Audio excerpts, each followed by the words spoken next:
My why is because I believe every single person deserves to be heard. That every single person has greatness within them.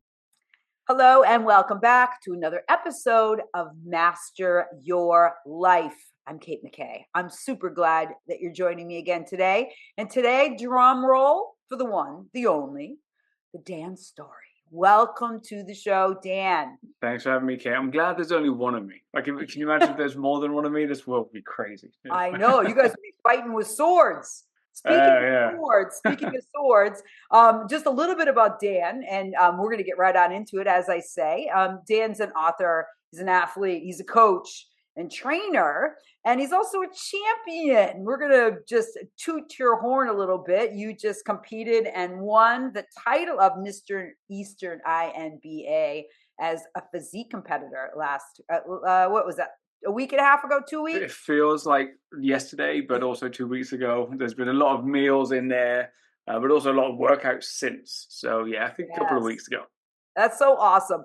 And what's next for you? If you could just fill in the audience, because, you know, you went in and you never know. Like, that's the thing, right? Because I love that we share this, Dan, but you never know how it's going to go. The judging is incredibly subjective, no matter what they say. I mean, obviously the best physique most often wins, but then the rest after that is generally just, I would say, a shit show, because everyone's all like, I should have won, he should have won. You know, it's like, whatever. This is subjective when we do it for other things. But what's next for you, Dan? Post-show? Well, I was 90% happy on the day. So the fact that I won is good. I came in probably slightly above 90%, but I'll take it. This was supposed to be a warm-up show. I was supposed to be going to Phoenix in a week or so as my main competition, which I thought was when I would be ready.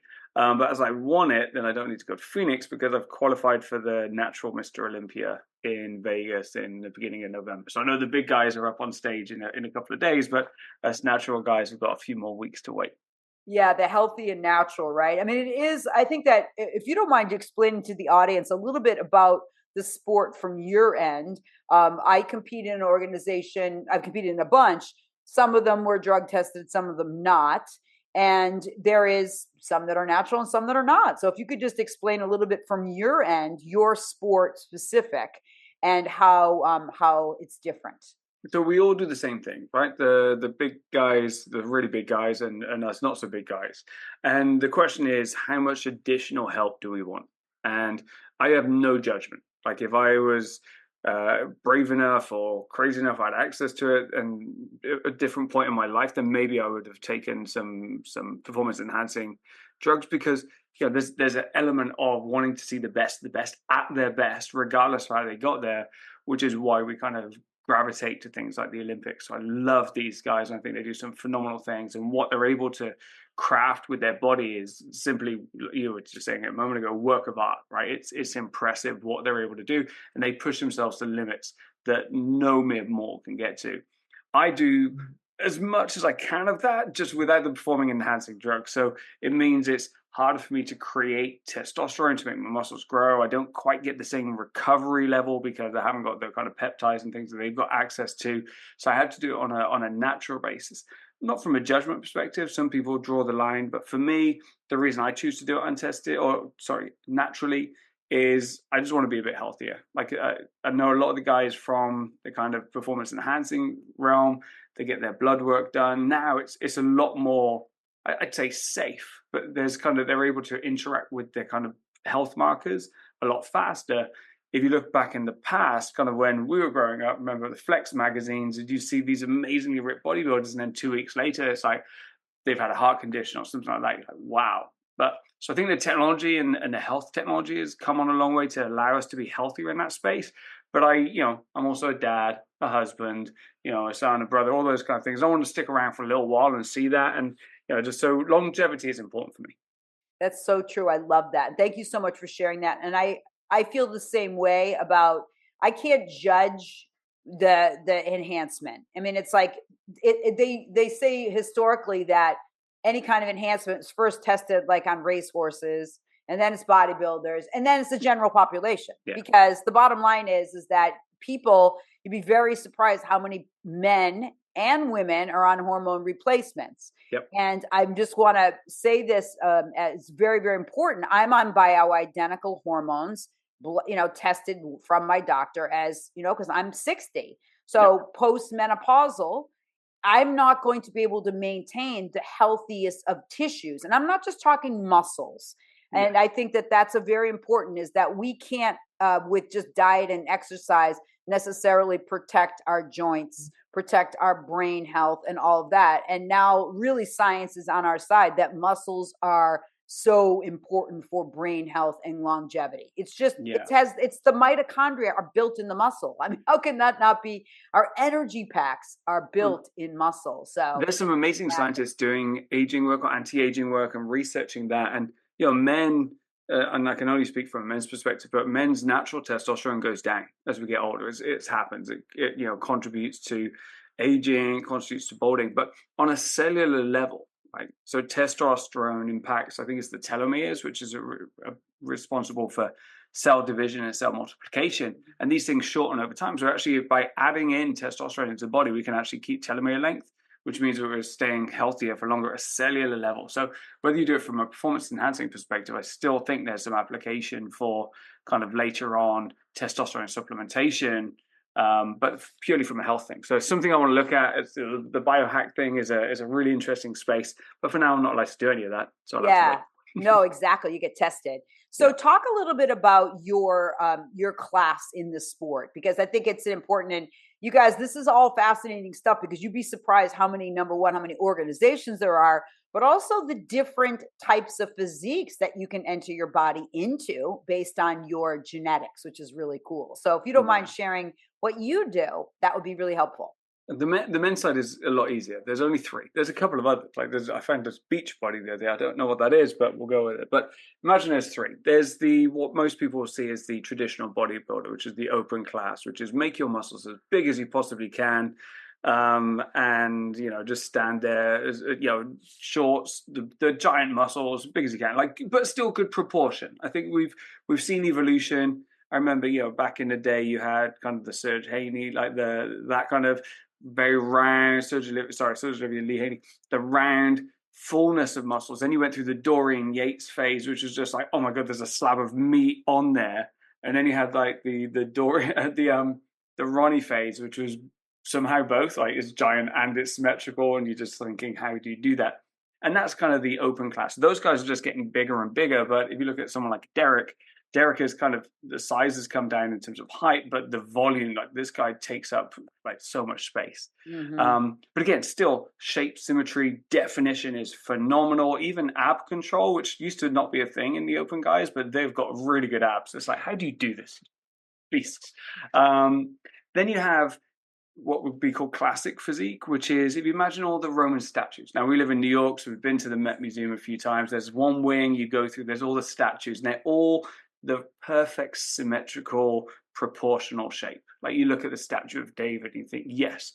And apparently for David, his biceps are the same size as his calves. I think that's how you know it. Or the shoulder width is proportional to weight by 1.4 or something along those lines. There's a certain shape and symmetry to classic, which you want a little bit of size, but you don't need to be massive. And it's about movement. And the one thing I do love about classic is the movement patterns, their posing routines, how artful they are. If you remember, back in the day, and I've got the DVD over there, I'm going to have to watch it later just from a motivation. But the beginning of Pumping Iron, where Franco Columbu and Arnold are both in the ballerina studio. And then it's not just about the poses, it's about the movement between the poses. And these guys are able to turn the human body into some form of work of art. And some of the posing that goes on in classic is some of the finest movement I think you can see from a bodybuilder, which is cool. Then you have my class, which is physique. And if we come down again in size, we're supposed to be the ones that look naturally toned. We kind of imagine, we wear shorts for the first bit, so we don't have to get our legs judged, which makes life a lot easier, trust me. But we still have to have incredible ab control. The thing for physique is it's a lot more to do with taper, a lot more to do with narrow waist, wide shoulders, big flaring lats, all of those kind of aspects. And stand there super tense, but also looking natural. It's still not something, and remember to smile. This is the thing, my coach shouts, smile. I'm like, damn it. Yeah. So it's supposed to look naturally controlled. So all of them have different challenges. I think I'm on the heavier side for physique. I do like the look of classic, and that is something that I'm toying with maybe one day. But for right now, given where I am, physique is good for me. Yeah, that's so cool. And in the women's, they have, as you said, a little bit more broad based. And there also is an evolution in the sport. When I first started lifting weights, women weren't in the gym. It was Yeah, like they were using the shaky machines. I And remember so those. in the early 80s, really when I started lifting, it was, I was the only girl in bodybuilding gyms, Yeah. but this felt like, I don't know why, but it just felt like the right place for me. I liked weights. It calmed me down. There was something about it. And so when did you first start? I mean, we have so many things to talk about. We have Mm. your books and such, but what was your journey into fitness? Because I think that it's an important part of who you are and the things that you talk about, because much of the work that obviously you do with your books is the psychology of transformation, and the body is so symbolic to that. Yeah, body and mind, we'll get into both of those aspects, but they're so similar. Like what you do to the body, what you do to the mind, the reaction is the same. We just call it different names. I remember the first time I went to the gym. I really do. I remember as a kid, I played soccer, football. I played football later, but let's call it soccer for now. And I remember playing a lot as a kid. I must have been about 14 years old. And I remember we were sitting at home and watching TV, and my dad just did these random things. He just like took his hand and went, bam, and slammed it on my thigh and squeezed it as hard as he can, like right in between the muscle, like just to wind me up. And he's like, "Oh, you've got such strong legs, like really good." Then he takes his hand and he put it around my arm, all the way around, just like these fingers. And he's like, "You got skinny arms." And I was like, "I don't know. It wasn't teasing. It wasn't anything mean." But I'm like, "Oh yeah, no, I have." And at the time, I was at school. I must have been, like I said, about 14, 15. And we had we had the opportunity to do fitness that was a bit more flexible. So some of us actually end up choosing to go to the gym. I was one of those people. There's probably maybe one other person that said, "Hey, do you want to come with me?" But I started to go to the gym, and I had no idea what I was doing at the time. This was back in the day when you had kind of every machine was a pec deck. You had that decline sit-up bench. You remember the one where you had to keep racking it up and stuff, and had like the triangles for the legs? It was the same in every gym. It was brilliant. And it was also at the time when protein shakes existed. They came in 3 flavors, all of which tasted like chalk. It was brilliant. It was just like that. Yeah, you had to. Now you can shake it and it mixes. Back in the day, you had to shake it, mix it, eat it, and then still chew it. It was just Yes, disgusting. totally. So that was good fun. But yeah, I remember starting to lift then, and I didn't really know what I did, but I knew it helped. And the reason I knew is I can remember this one. I was never good at cross country or running, like distance. I preferred sport, but after a couple of years of training, I remember going from almost last in cross country to being 6th in one race. And everyone was like, "How do you do that?" I'm like, "I don't know, but I think it had something to do with me doing some legs in the gym."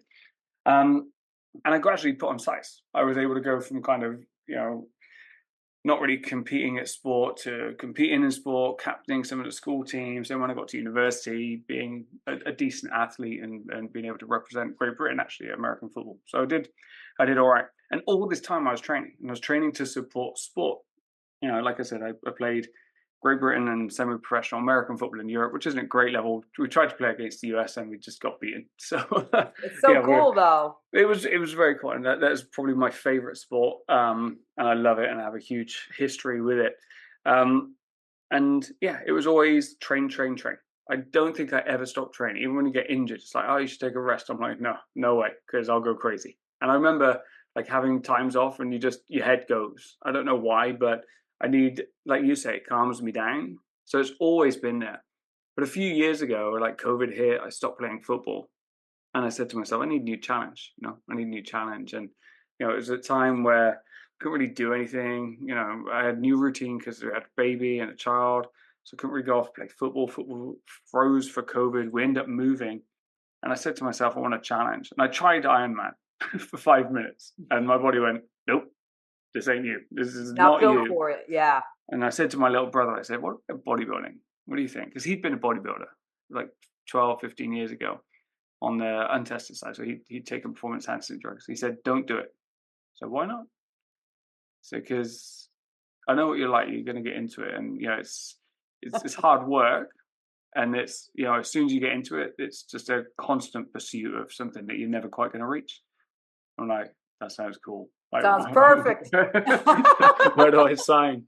So yeah, so that was the start of my, that was the transition. So forever training strength since like 13, 14 years old. You know, we've still got them at home, like the little metal weights that we used to have, like these 10-kilo dumbbells. It says 10 kilos, I know near 10 kilos. So ever since then, pretty much my entire life has been in gym. Yeah, isn't that so interesting? And yet it's like the one consistent in the midst of so many other things. You Yeah. know, and I think a lot of times when people identify you, I'm sure you hear it a lot, like, wow, dude, you look so fit. And it's to this day, I'm still like, am I? Like Yeah. it's like I just don't from inside my life, in my own perspective, I'm like, I'm just me, right? And so you lose the perspective, but I hear it all the time. People assume I'm a fitness trainer. I'm not. I I was don't for a think- bit. I was Yeah. for a bit. I went to uni. I studied sports science and maths. I'm half jock, half geek. I can count press ups really well, apparently. And for a couple of years, I worked in fitness. And then I kind of went back to university, did a master's in sports science and nutrition, especially. I even lectured in nutrition, and I was a vegetarian at the time. How do you be a vegetarian athlete, vegan athlete? That was interesting. And a friend of mine gave me a CD, and it was about psychology and neurolinguistic programming. And he said, "Hey, you should listen to this. I think it'll go really well." And that was when I fell in love with psychology. So Yes. I realized that, yeah, gym was fun, but you can make so much more of an impact by training people's brains, that I kind of went and pivoted and kind of went over to that. But yeah, the Tell gym me has more always been about there. that. So what was it about that resonated with you? So I was a personal trainer. I remember one client, and this is when I was in England, and we were in Nottingham. I'd go and see him a couple of times a week, and I stood in a field and I'd watch him run around this field. Like, I wouldn't just watch, you know, just encouraging him or something. But, you know, we'd do some good programming. He was in good shape. You know, I knew him from a sporting perspective, and he wanted to get to be more of an athlete. And I was back at university. I wanted to train with athletes. And it got to a point where I'm like, what are we doing this? Like, why are you trying to, so, I want to feel this, I want to feel that. And people think that movement and fitness is a route to feeling something. Whereas actually the brain says you can feel that right now. Like, you want to feel more confident? Okay, feel more confident. Like, do the things that make you feel more confident. It's a biological pattern that we can go through that allows us to think that way. And actually by hacking your brain, you can do that. And actually, if you unlock that, all the fitness stuff comes a lot easier. So it made me able to remove barriers, remove excuses, reasons for people doing it, reasons for people making bad choices. You know, we still make bad choices. I kind of studied that later on, but it's like, okay, well, how can we free our brain to do the things that we know we should do, instead of making excuses and thinking about things and doubting ourselves and all that kind of aspect. So that's kind of where it kind of kicked in. So you talk about the different aspects of challenges for us, and you talked about the evolutionary challenge, and you said it's not our fault, but it's our responsibility. Can you get into a little bit more about the evolutionary challenges? So one of the things that I like to study and I like to read about is this idea of the irrational brain. All right, we all think we're sensible, we all think we're smart, and yet we do some dumb stuff. And I'm particularly talking to myself now. So I look back across time, I'm like, why did you do that, Dad? Come on, why did we do that? So we all make these funny, crazy decisions. And actually, many of those are predictable. They're predictably irrational. There's books out now, Predictably Irrational is one, Nudge, Thinking Fast and Slow. We acknowledge we've got effectively two systems in our brain.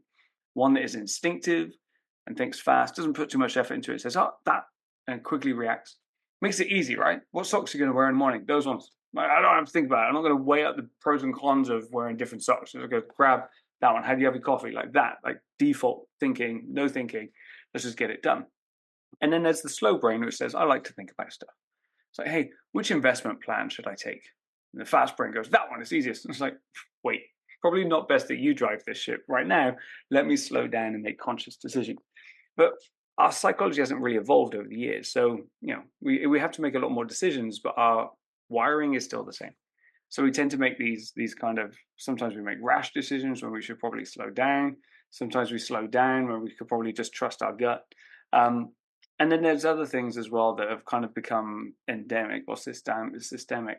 And so I remember my grandparents saying, "Oh, it could be worse." Right? This is one of the things that could be worse. I was chatting to a friend this morning, and there's this. It's a paradox called the region beta paradox. Just give it the scientific name.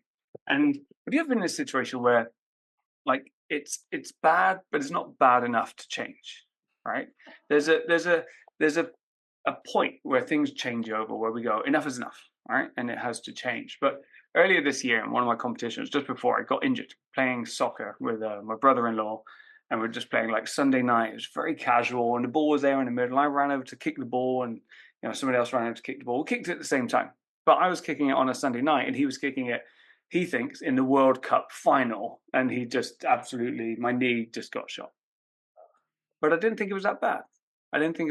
So because it wasn't that bad, what did I do?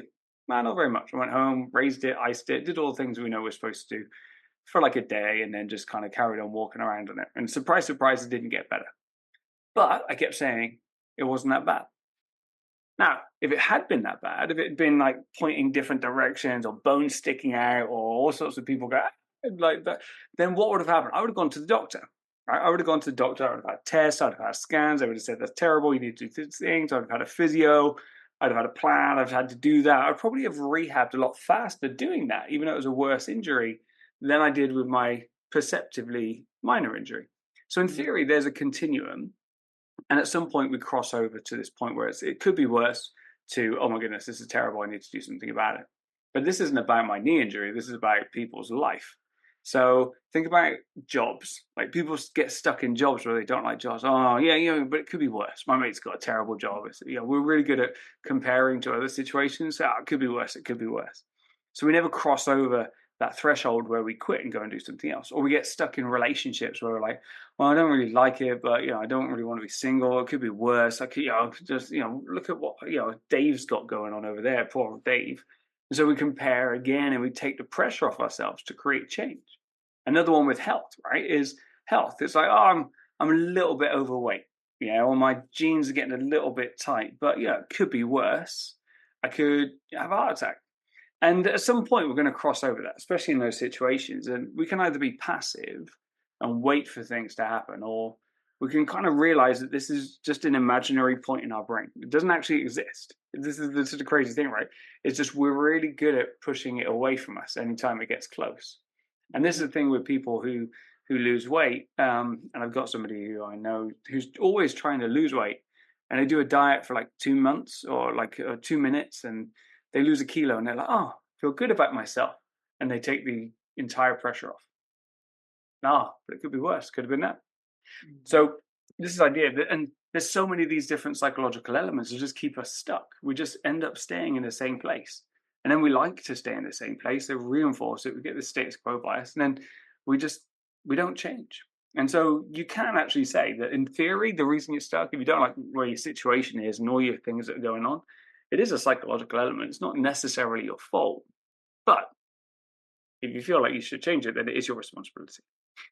Mm-hmm. But how do people get to that place? I think that it's people all say they want change, and yet no one changes, right? And or majority of people don't change. So it's you and I, in some ways, preaching to the choir. But how do we get people, support people, or help people along the continuum to affect change? Because the change really has to be more internally motivated in general. There's 3 aspects. So I'm going to go a bit psycho.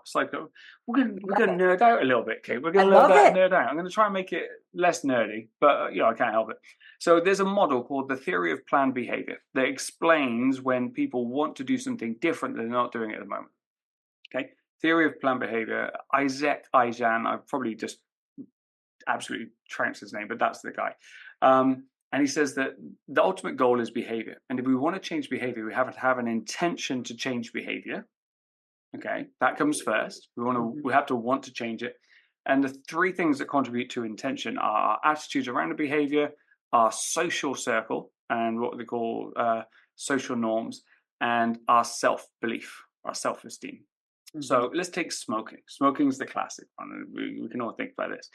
But smoking, and my mum smoked for years. She doesn't anymore, so she somehow made the transition. I keep asking her why.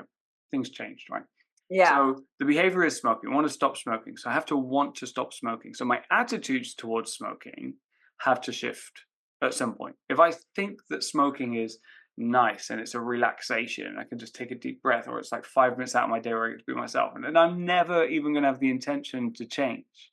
I'm never even going to have that. Or, if think about food, it's, but I'm healthy during the week and I'm stressed, and actually I enjoy eating with my family, and I like good food and all this kind of things. And we're never going to change. We're never even going to have that intention to want to do something. So getting people to think differently about the behavior so they actually change that want to do it is number one. So attitudes and thoughts around the behavior, which is why it takes a long time for people to change their ideas around smoking. Like the cigarette packets are covered in pictures of cancer and death and all these kind of things, but somebody else. And that's another thing, is because it's in the distance, our brain deletes it and goes, oh, we'll deal with that. That's tomorrow Dan's problem. Okay. So that's number one, attitude. Second one is social norms. Okay. So think about this. If you grew up, you're into fitness. So it would probably be safe to say that somewhere around your social circle when you were young, there were other people that were also doing crazy things related to fitness. Maybe they went jogging, or they cycled to work, or did something like that. Will you have people around you that you can remember that were kind of My influential? dad. Yeah. What did he do? My dad was a Y member for 65 years, even though he had like 9 kids and he had a stressful nonprofit job and didn't have a lot of money. That was his priority. And even if my mom gave him crap about it, or, that wasn't necessarily true for everyone in my family. I was the only one really that followed my dad like as much out of the 9. But yeah, my dad, I was so grateful.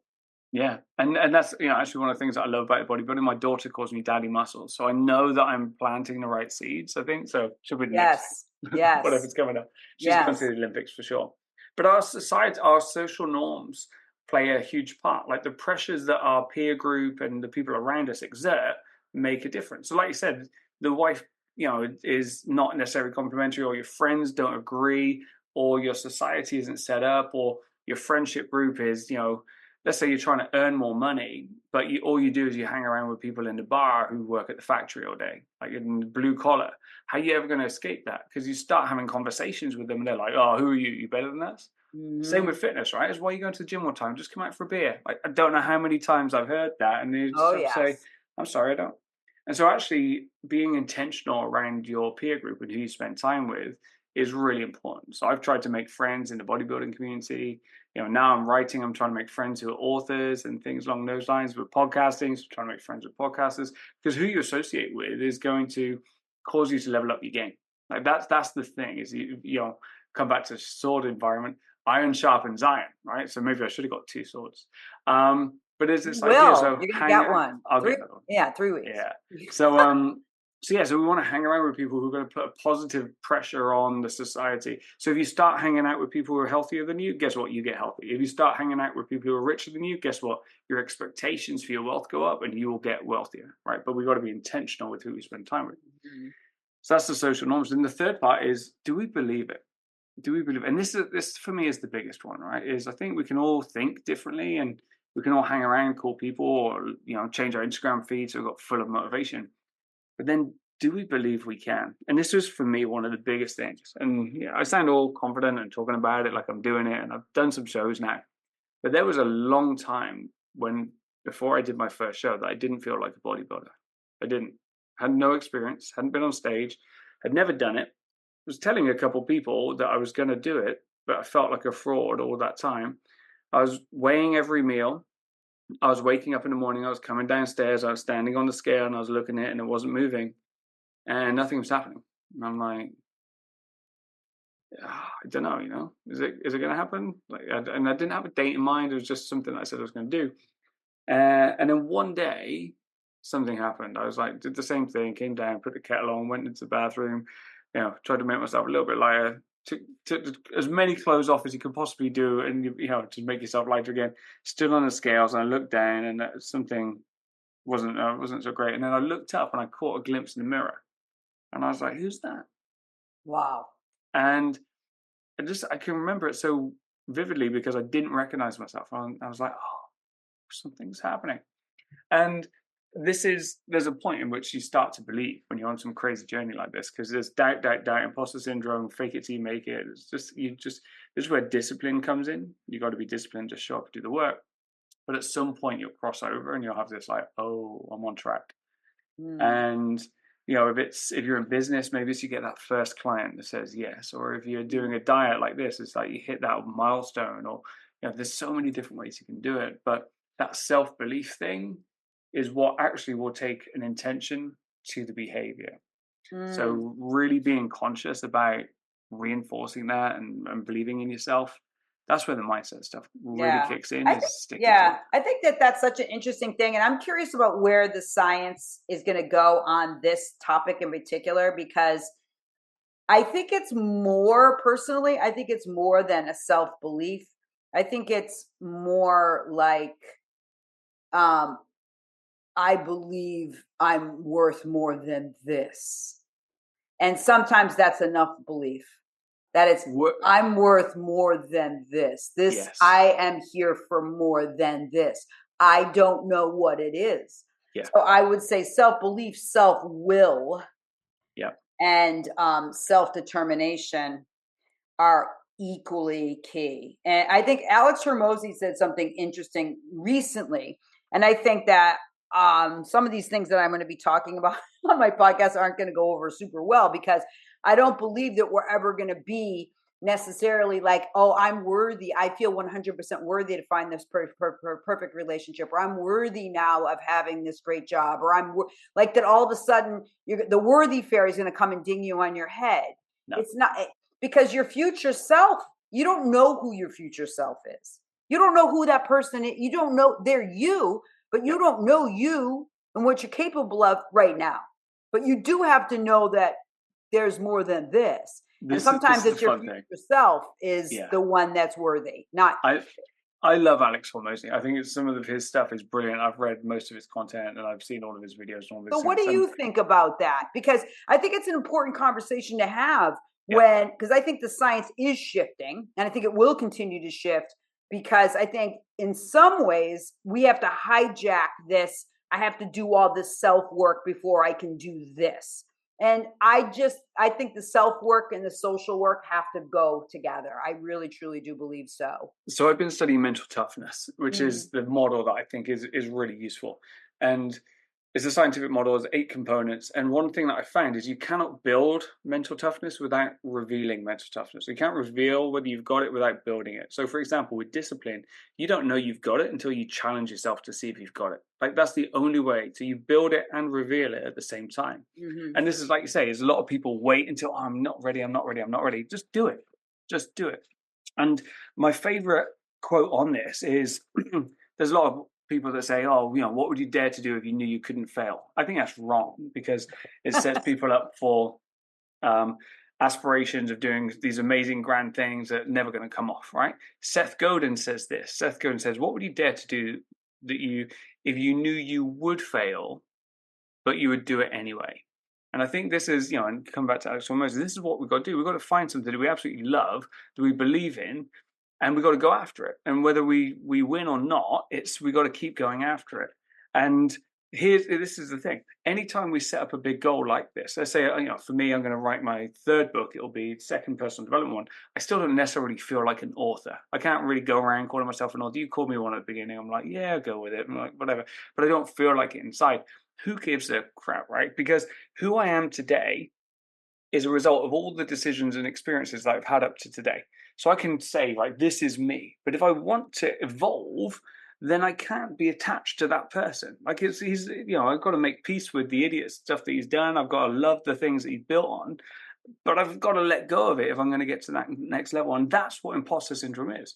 Imposter syndrome is just desperately holding on to the things that we know for certain, rather than embracing the fear of failure, the messing stuff up, the looking dumb, the playing it, like all the things, my first show, like from a bodybuilder said, I have no idea. Like, but you do these things as practice runs, so that when you get to the big show, it's like, oh, I've been here before.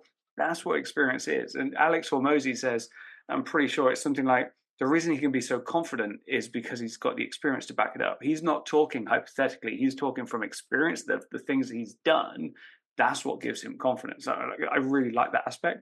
And so I don't talk as much about some of the things I'm doing because of him, because it's like, you just go and do it. I 100% agree on that. It's so powerful. I love that. Thank you so much for sharing. So, and can you just talk a little bit more, and particularly how you're relating this to your new book, which I love the title, which is Unstuck, and you're looking to launch that in the early part of 2025. And I'm super pumped about that. And we'll definitely be working together in our book launches. My book is The Agility Mindset. So we have those to share, our book launches together. How wonderful. If you don't mind just talking a little bit more about mental toughness and the mind and heart set as we are able and capable to move through or getting unstuck. Yeah. So I think in general, and so let's go back 2 years. And I was in a job, and it was a good job, and it allowed me to provide for my family and all those things. But it wasn't the most fulfilling. In fact, it was pretty terrible. And a lot of people would say it's toxic. Like, I would call it toxic now because I'm detached from it. At the time, it was like really toxic. And this was actually, I remember talking about the gym. This time I needed the gym the most. Right. And I would just have to go to the gym just to get some sanity. I can remember texting my buddy going, I can't do this, I can't do this, I can't do this. I went to the gym and I just said, if I ever say that again, just tell me to go to the gym. That's shut. Yeah, totally. And so I had this toxic environment. And actually, I figured out that the human body and human mind is pretty resilient. Like, resilience for me is this ability to take the punches and keep rolling, like Rocky. It's just like, hey, yo, Adrian, bam, get punched in the face. Not about how hard you get hit. That kind of idea is that we can just keep getting up. But at what point does that turn around? That was the question for me. At what point does it turn around? And how do people who go through these kind of things able to go from being receptive or reactive as like a more like resilient mindset to being in control? And so this is where I did some searching. And for me, mental toughness has got some aspects in it that takes resilience, but adds some confidence and allows you to take control. So regardless of what's going on in our world, craziness, all of those things, first thing is we need to have a purpose. We need to have a goal. We need to have a direction. And most people, and this is kind of just from the first book, right? From the first book, most people get stuck in what we call a trap of average. It's like we were talking about earlier. You're stuck. It's like, oh, I'm just stuck here. I'm going to carry on. We're going to do default. I'm going to do Tuesday the same as Monday because I can't be bothered to think. And there's too much other stuff going on. And, it's not that important. It could be worse. And we just kind of get to this point. And so we let go of purpose. We let go of dreaming. We don't think that anything's bigger. We might try and get a promotion or like an extra tiny little bit, but we never really kind of push the boundary. So I think that's the first point, is that most people need to learn to dream again. And, as we get older, we tend to become a little bit more realistic in our expectations. So the first thing we need to do is change our expectation and kind of let go of that. In Unstuck, I'm going to talk a little bit about how we can talk about what we do want, not what we don't want. It's really easy to say, well, I don't want that, I don't want that, I don't want that. But how do we flip that around? How do we reframe it in position to find out what we do want? When our brain is really it's like, well, what if we fail there? Or what if we don't like that? Or what if we get embarrassed? So it's really good at kind of hiding stuff away. So that's a fun chapter. I was researching the other day and I'm looking forward to writing. But this is the idea. So as soon as we set that goal, we're going to have imposter syndrome. Just got to show up. This is what discipline is. Discipline is doing those things like Alex Hormozy was talking about. It's those, you don't want to go to the gym every day. Like, I love it when I get there, but getting to the gym is still hard work. And I go at 5:30 in the morning. My alarm goes off. It's dark. I haven't had coffee. It's cold. It's all of those things. Sometimes it's raining. I'm looking outside and I'm like, Dan, why don't you just have a break? That little voice is still there all the time. And if I didn't have a goal, then I'd let it get to me. And I'd be like, yeah, you know what? I'll just take it off today. And so showing up, being disciplined and doing the things that we need to do. Like today, I'm going to have to write 1,000 words. Whether they're good words or bad words, it doesn't matter. I'm going to write 1,000 words. I know what they're going to be. I know some of them, but I need to take that time to get them out of me if I'm going to call myself an author, right? So we show up. We've got to do the things every day. And that's what discipline is. And that was, I think for me, was the biggest question mark about, do I have what it takes to become a bodybuilder? I knew I could do the lifting, but did I have the discipline in the kitchen and all the other areas that really kind of set you apart? And then the last one, I think, which is again, you said something controversial. I think this is controversial, is with the kind of life hack, I want it now, I want it fast, expedite mentality, is you actually got to work for this. I remember as a kid thinking there was a shortcut to everything. Oh man, I'm smart, I'm cool, I can figure this out, I don't need to put in the hours. Yeah, you do. Yeah, yeah, yeah, you do. And it's not from a stupidity perspective, it's from a skill development perspective, it's from an understanding perspective, it's from a nuanced perspective. And let me tell you what, a friend of mine asked me, so I entered the UK international competition last year for bodybuilding. It was like the end of the season. I've been dieting for ages. I was skinny, I was tired, I was all those things. Stepped on stage with some of the best athletes in Europe. And I came, I think, sixth. I'd say they don't place like outside top 5, but I think I was sixth based on call out. And I saw my friends afterwards, and they said, "Did you want to win?" And this is a buddy of mine. We played football together. He was my wide receiver. I was his quarterback. We're super competitive, right? Now we're older, so we actually compete in Dungeons and Dragons. That's another entire different side of my life that we'll talk about another time. But he asked me this question. He said, "Did I want to win?" And the answer was obviously yes. Like, nobody goes into these things not wanting to win. But I had a realization that I couldn't win. Not that I didn't want to, but I couldn't, because I hadn't done the work. I hadn't done the work that these other athletes had done over years and years of competing. This is like my first, like, second half of a season, and I'm in there. I'm in the mix. But I haven't done the work that these guys have done. I don't get to call myself the same level as those guys because I'm not there. Doesn't mean I don't deserve to be there, but it was an interesting question. Do you want to win? And it was like, I've got work to do. And I think this is what a lot of people do, is they shy away from the work. They shy away from the work and they want to get things faster, like ChatGPT. Like, I could write my book with ChatGPT, but it wouldn't be my book. It would just be some like AI Terminator type thrown out piece of loads of words. Some of the words might be in the same order, but it wouldn't have the essence. And so this is what people got to do. And bodybuilding, fitness is the perfect thing. You can work smart.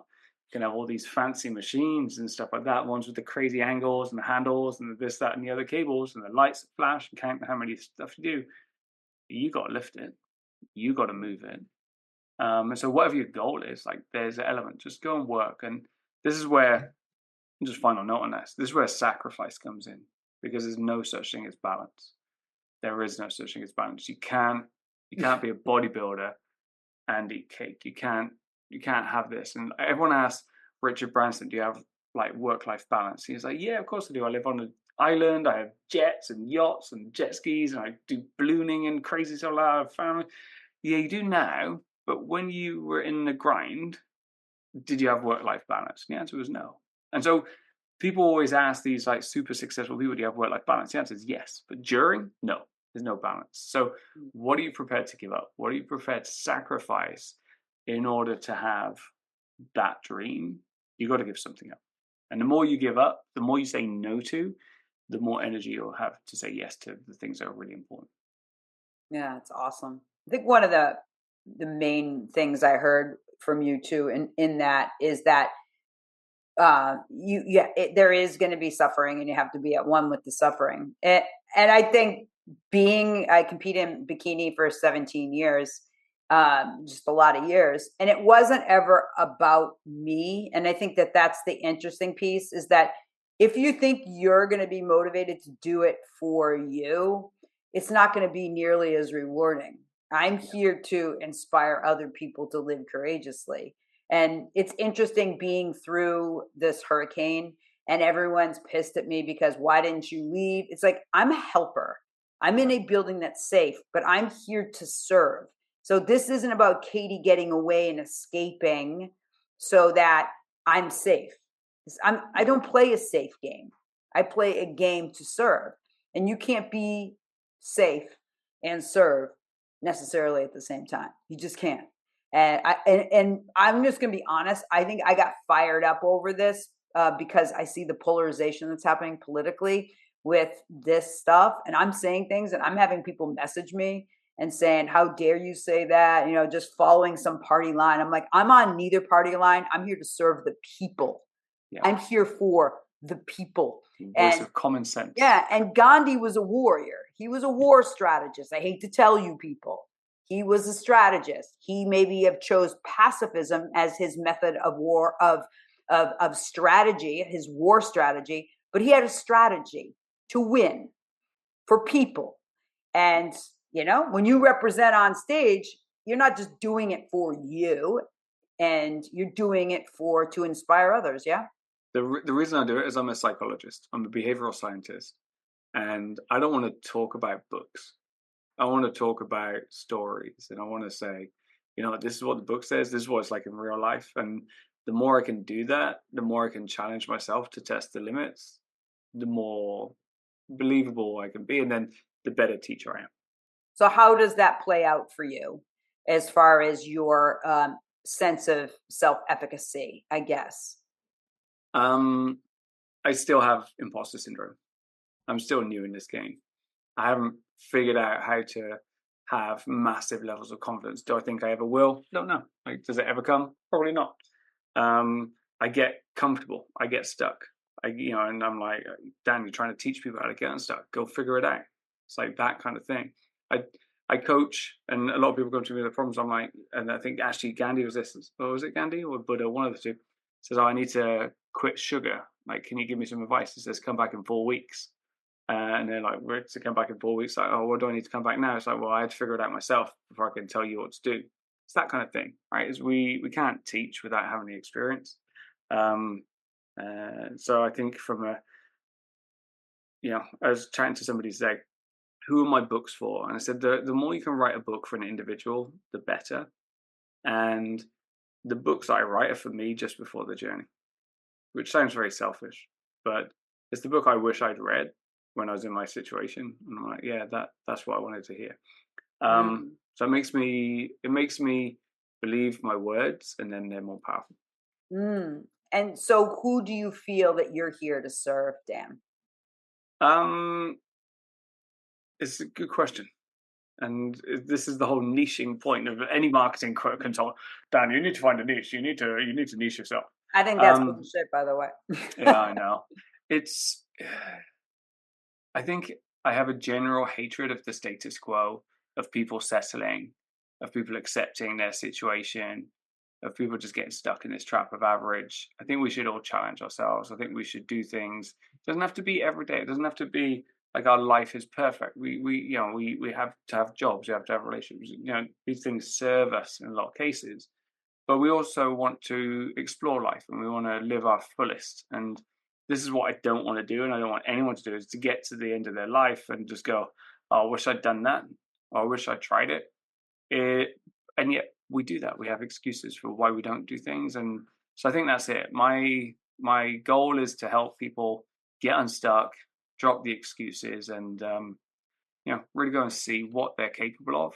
And I think the idea is bite off more than you can chew, and then chew it anyway. Yeah, right. Exactly. Keep chewing. Yeah. So I love it. You said that you have a hatred of the status quo. Yeah. That people settling. Does that piss you off? I have to question it. I'm forced to question it. Yeah, I don't know why, but it's like, we've always done it that way. Yeah, but why? Yeah, but why? Yeah, but why? So I remember reading an article, and I bring this up often. It was in like Parade magazine or something. And it was like, if you're having trouble with your teenager and you're trying to get them like to figure out what it is that they want, it's like, ask them what pisses them off. Yeah. And sometimes they're going to give you a list. I even do this as a coach. People are like, I'm sick of this. They did this. I'm sick of it. And I'll be like, what else? What else you feeling? What else? And I'll take I'll have them keep going with the list. You hate that? Yeah. Well, that's, and I want them to get all in the emotion. Like, give it to me. Yep. I want it all, especially with the guys. And I'm like, give it all, give it all. And then I'm like, okay, so what you're telling me is you want to have more peace in your life. You want to have more. So I'll just turn it around onto the positive. And they're like, yeah. So don't be afraid of the places. And the reason why I'm bringing that up is that to all the viewers and listeners, don't be afraid of the places that you actually have emotion around. And that's why I said, because this was the strongest thing you said in this whole conversation, is you have a hatred of the status quo. I'm like, oh, Dan, go for it, right? And then when I asked you it, you were like, no, it's just more, and you brought it to thought. And so I thought, I was like, oh, that's kind of interesting. Dan's not going to own that actually it pisses him off that people settle. I'm like, Yeah. okay, I see. You're not ready to own that yet. But No, but this is what the book's about, right? So the yeah, first one, transformation. Next one, unstuck. Is like, come on in. Why are you doing it? Why are you settling? it's so Yeah, it's good fun. Still trying to figure it out myself. Still elements, and I'm 45 years old now. Wish I'd learned this stuff a little bit longer ago. But yeah, we're capable of more. And there's two ways of thinking about it. Like, I love what you did there is take everything that annoys people and flip it and say, okay, well, what do you want? The challenge that we've got at that point, this is what I'm figuring out for the second book, is we have an unlimited list of things that we could do. And in psychology, again, let's come back to it, there's this paradox of choice, is that when we have so much choice, when we have freedom to choose everything, we don't choose anything. And actually, by limiting our options, we actually create more behavior and more decision than by having limitless options. The original science was done around jams in the supermarket, like, those kind of things, like, oh, which jam do you want? You got loads. It's like, I'm not going to buy any because we have this fear of missing out. And so what people can do is do anything. And there's a lot of work around habits and small changes and stuff right now that is perfect. So day one, if you hate a whole bunch of stuff and you're frustrated and you're feeling stuck and all those things, do something, do anything that is radically different, that is in alignment with some of those things that you hate, but the opposite way. So it's like, if you don't like freedom, like, oh, I feel like I'm just stuck. Or was it you want freedom? I feel I'm stuck on all these things. Then you know what? Go to a Buddhist retreat for a day and just sit there in silence and think. It doesn't have to be the right answer. This is it. It's not going to be right. But it frames your brain in a way of thinking, oh, okay, I don't have to resist everything all the time. I can do anything. And it might not work, but it might. So go and try it. And then try something else. Try something else. And just what we're going to find is if we move. And I started this bodybuilding journey, 3-4 years ago, something. I can't remember how long now. Feels like a lifetime, but also just not very long. I still, I'm still excited about it every single day. But if I'd waited 4 years to get started, I'd still have another 4 years to get to where I'm going. So this is the thing. Just start. Find something that, you think could be interesting, that could be cool, that's going to challenge you to get outside your comfort zone. And do it. Don't be attached. Don't set it as like, I want to be the world champion this. No, you don't have to do that. Just go and explore it and see what you like. And then gradually the picture becomes clearer. it's so good. I love that. Make sure you put that in the book. Oh, yeah. So I have one more question for you. I'd love your insight on this. I think that what happened, and maybe this was true for you in your work where you felt like it was soul sucking, is that we think the things that we should be doing in life are the things that we're naturally good at. And which is sort of the catch-22, isn't it? That the things that we really want, that we're called here, maybe aren't going to be the easy things. They're going to be the harder thing. And I talk about that quite frequently because I'm in general an extraordinarily positive person. I laugh all the time, even when things are intense. And, and when my son passed away, I was like, wow, how am I going to frame this out based on my personality and the way I actually live my life? And I was like, well, God and I will figure it out. And I think that was true, that I didn't want to be the person that talked about suicide. And yet I was put in the position to talk about the darkest things. And yet my job is to bring light to dark places. And I'm more deeply committed to that than ever, which is just bizarre, right? So what would you say about that full concept of working through maybe the things that you think you should do because either you were told that you were naturally good at, but then that's really not why you're here? How do we break through that from your perspective in your work? There's no such thing as naturally good at anything. Fact. There's only development and learning of skills. And we have a capacity, we have a cap, we call talent. So we can be naturally affinitive at something like, we can be good at things. For example, I'm never going to be a pianist. Like if you look at these stumpy little fingers, I'm not designed to be a pianist. I'm not going to be in the NBA. Any of those things. Like I have caps on what I can and cannot do. But also, I'm not interested in piano. So I would never get good at piano because I'm not interested in it. If I'm interested in it and I'm prepared to put some work into it, then I'll get good. Yeah. And this is the thing. So you're calling to shining light on dark stuff, which I like. We all have a dark side. We've all been there, and whether we own it or not, it's there. And so we can have a conversation about that sometime. but that's of interest to you. And so you'll pursue that whether you're good at it or not. And I guarantee the first time you talked or even thought about speaking to others about suicide, you didn't know what words to use. You didn't know how to control your emotions. You didn't know the message that you wanted to leave. You didn't know how they were going to react. You didn't know any of those things. But you did it. You did it. Whether it was a conversation just with yourself or with a single individual or whatever it was, you did it. And you persisted having that conversation behind closed doors, figuring things out, reading around it, because you knew that this was something that your heart and soul, or however philosophical we want to get to, needed to do. And so coming back to that quote from Seth Godin, what would you dare to do if you knew you would fail, but you would do it anyway? This is one of those things for you, is this is now part of your mission and who you are. And so this is what people need to figure out, is not what am I good at? You know, I'm good at this, but the reason I'm good at it is because I followed that path, because my parents told me I had to go to school, and then somebody said I had to get a job, and my family did this. And so I went into the family career, and I'm like now 45 years old, and actually I don't like where I am. I don't feel like this person. This is not my life. Where am I? Yeah. I go, well, what do you want to do? What are you called to do? It doesn't mean you have to quit your job. We're not saying that. we like paying bills, all right? We like to pay bills, but imagine that I find that passion. Imagine now if I went and volunteered at a local club or spoke to people, or, you know, my dad used to go to the prison and just talk to people there and talk about their experiences. There's so many opportunities to volunteer, to contribute, to do things.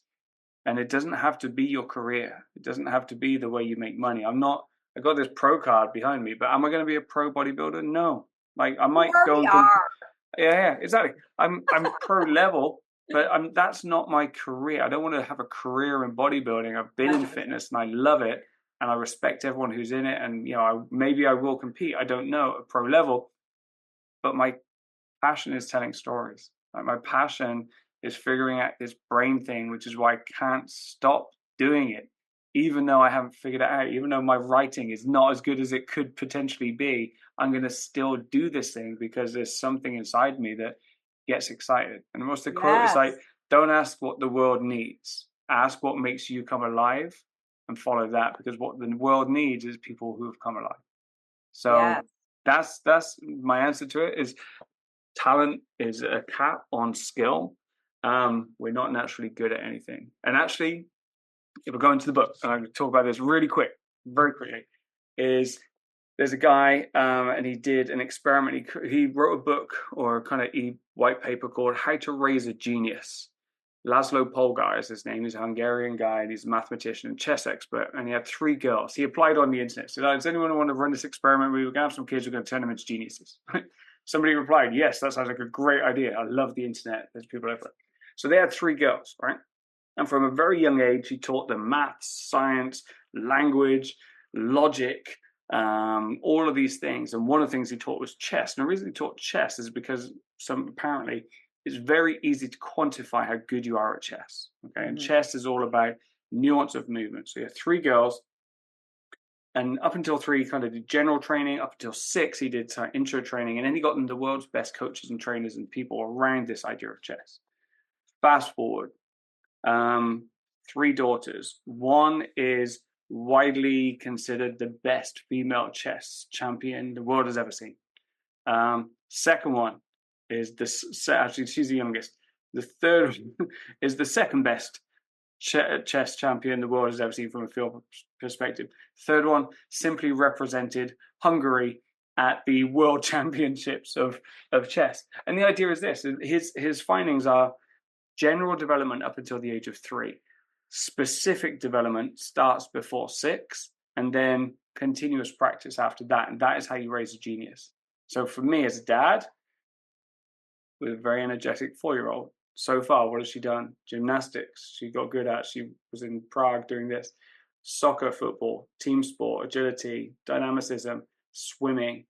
We do a lot of athletic work. She's now doing dance and kind of choreography and all those kind of things. She's getting a rounded athletic base before she starts on whatever specific sport she wants, because I know she needs to start early. Like, we're also doing academics. She's in school. She's in kindergarten. You can probably hear her just in the distance, like screaming. because there's no such thing as somebody who's good at it. They've just simply put in, the research, 10,000 hours of work. But you got to love something a lot to do 10,000 hours. You got to really find something inside that calls you to do that. Otherwise, you're just never going to go the distance. So good. That's great information. So yeah, that's so good. So anything just a couple things. Anything that you want the viewers and listeners to take away from today would be my first question. Okay, so the first one is question the status quo. I think, based on what you're saying, you hate status quo, own it. All right, okay, cool, own it. So what is it that you did today that you also did yesterday that you probably will do tomorrow that you don't need to do necessarily? Or you could do differently? Like, what are the habits and the patterns that you've gotten into that are not necessarily serving your life or serving the way you feel about your life? Okay. Don't do anything drastic, but just question, why do you do it that way? Like, why? Why do you have your coffee that way? Like, Starbucks ruined coffee for me when they started putting calories on. I'm like, oh, great. So something external can come in and give you some insight, but just ask yourself why you do that. Why do you wake up at whatever time you wake up? Like, and why do you feel the way? What do you have before bed? Why do you have that drink before bed? Why do you have that breakfast cereal that you have? Just dumb, crazy stuff like this. Just ask the question and then say, okay, well, if I was going to do something different, what could it be? And how could it be more aligned? So I think that's that. The second one would be dream a little bit bigger. Like, what are those things you want to do? Or what are those things that you kind of keep saying to yourself that you're going to do? And just reconnect, because the voice goes quiet after a while. It's still there. It just gives you the occasional little nudge when you're doing something like unsuspecting. It's like, hey, we could do that thing. So listen for a bit and just remember what some of your dreams are. And then I guess on that is take the first step. Like, the first step is the hardest. The first step, getting off the sofa, going to the gym, is the hardest thing. Yeah, it's always the hardest thing. Apply for that job. Like, it doesn't matter if you don't get it. Like, just go and do it. Or, pick up that pencil and start drawing. Just, nobody needs to see it. Screw it up, throw it in the bin. But you did it. You did it. So what is the smallest element of work that you can do that's going to take you one step closer to where you're going to be? You don't know where you're going to be, but what's that one step you can take today? And do step one, because step two will be a lot easier. So good. Excellent. And then where can people find you? Come find me at danstorey.com. So my website is where you'll see me and my podcast and my ramblings and kind of maybe some of the updates on what I'm doing from a bodybuilding perspective. You'll see my books on there and things as well. You can also find a book on Amazon. Amazon do a phenomenal job on self-publishing. So yeah, check out Dan Storey or Personal Transformation Blueprint on Amazon. And other than that, stay tuned into your podcast, and maybe we'll do another one. And I think we're gonna have to have a flip conversation, Kate, as well. I need to dive into that dark side a little bit. That dark side sounds like fun. I know, we will, absolutely. I'm really looking forward to that. And Dan, I just want to say thank you. Thank you for your realness and for your ability to share your journey of not knowing and leaning into what it means to be a man, taking the risk and speaking truth. We need more people like you, more men like you that are willing to stand in for people, because that's basically what I see you doing. It takes great courage to be standing on stage in a bathing suit and to have all the people like, because there's judgment around it, and there's a lot of judgment. And it's very interesting foray. And again, I just want to thank you too for the knowledge that you shared and the way you share it, like the 3 hurdles and those types of things. It gives us context to how we can look at our lives and make choices in bite-sized ways. So just thanks a lot. No, you're welcome. I have to say, I have to thank my sister. I used to be in the world of personal development seminars and spend my life in like motivational places, like yay, every weekend. And I remember something really terrible happened in my life because I didn't get unstuck. And I remember lying on my bed and just being absolutely miserable and in tears. And I called my sister and we had a conversation. And she said, "That's the first time you've ever spoken to me." Like, realistically, without filters. And it changed our relationship. So I think there is a pressure on men and women, everyone in general, to put a mask on. I think the more we can take that mask off, the easier it is to connect. Then we don't have to be perfect. And the hurdles that I talk about in the book, everyone goes through them. And I think that if everyone goes through them, we should but nobody ever talks about it. It's like, let's just give ourselves a break.